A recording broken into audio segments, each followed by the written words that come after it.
Nous n'ignorons cependant pas les contraintes que nous impose la crise sanitaire actuelle, mais nous remercions chaleureusement le ministère avec qui nous avons bien sûr dialogué et longuement échangé pour qu'il maintienne son autorisation de nous retrouver en présentiel dans ce lieu.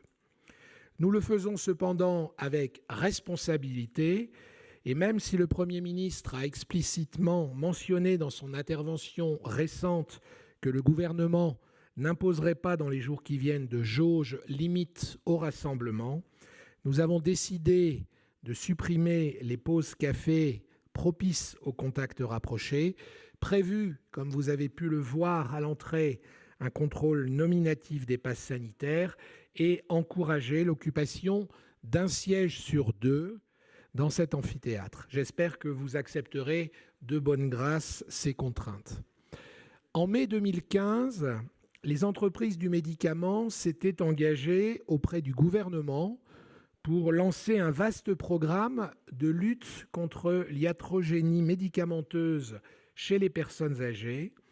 Une campagne de sensibilisation avait été menée en juin 2015 pour attirer l'attention des patients et des professionnels de la santé sur le bon usage du médicament. Un an après cette campagne, les premiers résultats montraient l'efficacité de ce programme et les acteurs alors impliqués décidèrent de créer un collectif qui s'appelait Collectif Bon Usage du Médicament pour poursuivre leurs travaux. En 2018, l'association Bon Usage du Médicament était créée et prenait le relais de ce collectif et je suis très honoré de diriger cette association encore.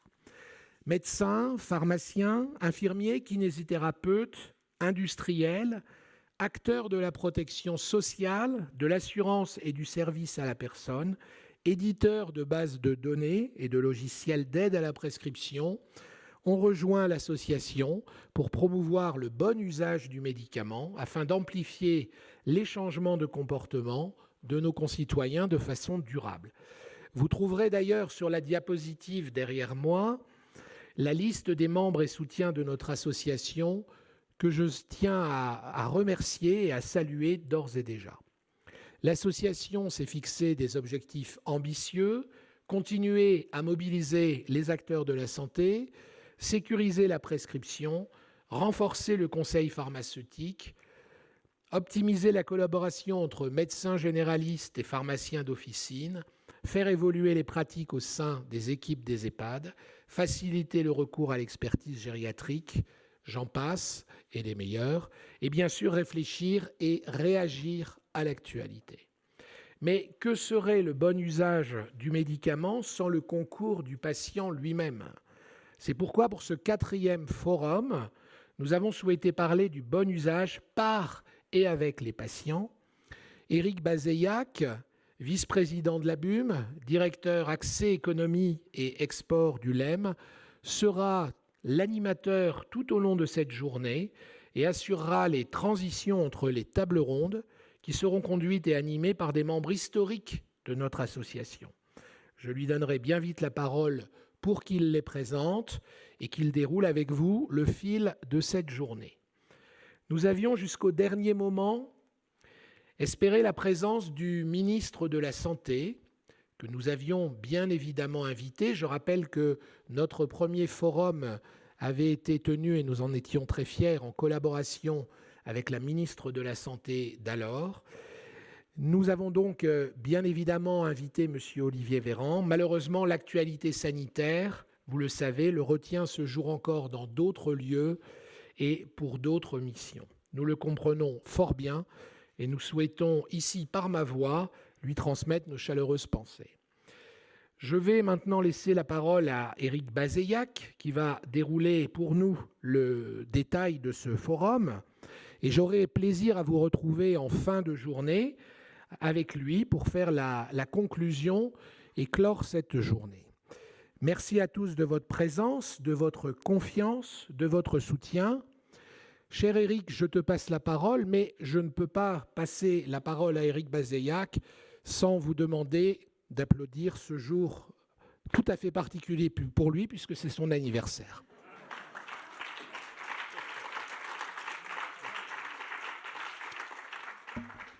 Merci. Je suis très touché de ces applaudissements qui sont donnés pour de bonnes raisons, parce que je n'en mériterai pas d'autres. Merci beaucoup, Xavier.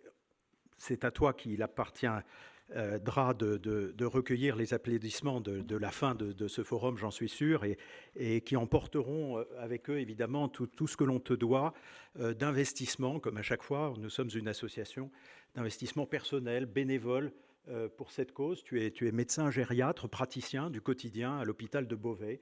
Voilà, et tu avais peut-être autre chose à faire que de venir accepter la présidence de cette association, et tu t'y donnes vraiment avec beaucoup de cœur. Mais on te remerciera à la fin. Tu l'as dit, pour égrener ce programme, je voudrais juste partir d'un mot important que tu as cité et qui est au fond l'ADN de notre association, c'est le mot de collaboration. Depuis maintenant presque 8 ans que nous travaillons à cette cause, les uns et les autres, on s'est rendu compte franchement qu'en matière de bon usage du médicament, l'expertise ne manquait pas. Vous êtes tous des professionnels avec des niveaux d'expertise sur le médicament et ses conséquences qui est là. Les outils parfois manquaient, mais ce qui manquait le plus souvent, c'était la collaboration. C'est-à-dire cette idée qu'il fallait faire ça tous ensemble.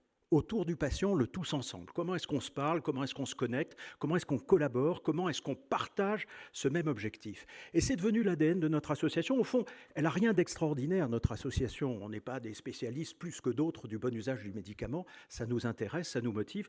On est surtout tous ensemble, toute la chaîne du médicament. C'est ça qu'on a voulu créer. Et donc, dans l'association de l'ABUM, vous avez effectivement, tu le rappelais, des représentants, des médecins, des pharmaciens, des kinés, des infirmières, jusqu'aux aides-soignants à domicile. C'est véritablement toute une chaîne. Alors évidemment, parmi les acteurs de cette chaîne, il y en a un qui est particulièrement important. On a coutume de le mettre au centre. Vous me permettrez de le mettre dans la chaîne avec nous, parce que c'est le thème de cette journée, c'est le patient.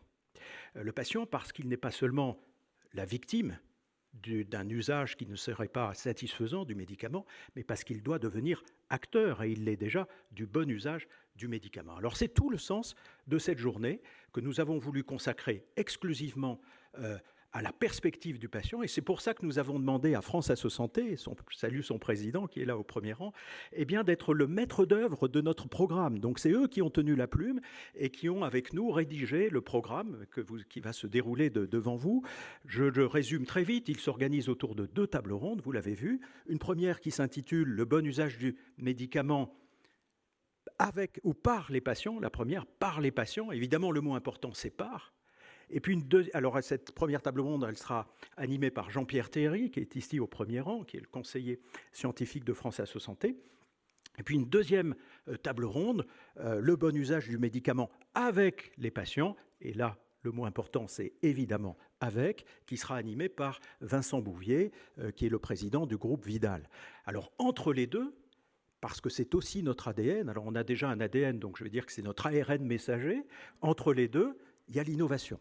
Depuis le début à l'ABUM, nous croyons, nous voulons ancrer nos actions sur le thème de l'innovation. Il n'y a pas de raison que l'innovation ne visite pas d'abord ce sujet majeur sur lequel on peut faire bouger les lignes, on l'a démontré, du bon usage du médicament. Donc on aura une séance d'une demi-heure, je pense qu'on va se régaler, où interviendront 5 start-upers. Alors il y a des acteurs qui sont un peu plus grands que des start-up, vous le verrez, mais en tout cas ils sont contraints au même format, vous connaissez le principe avec les start-up, des pitchs, 3 minutes pour nous présenter leurs solutions, et vous aurez 2 minutes pour les interroger.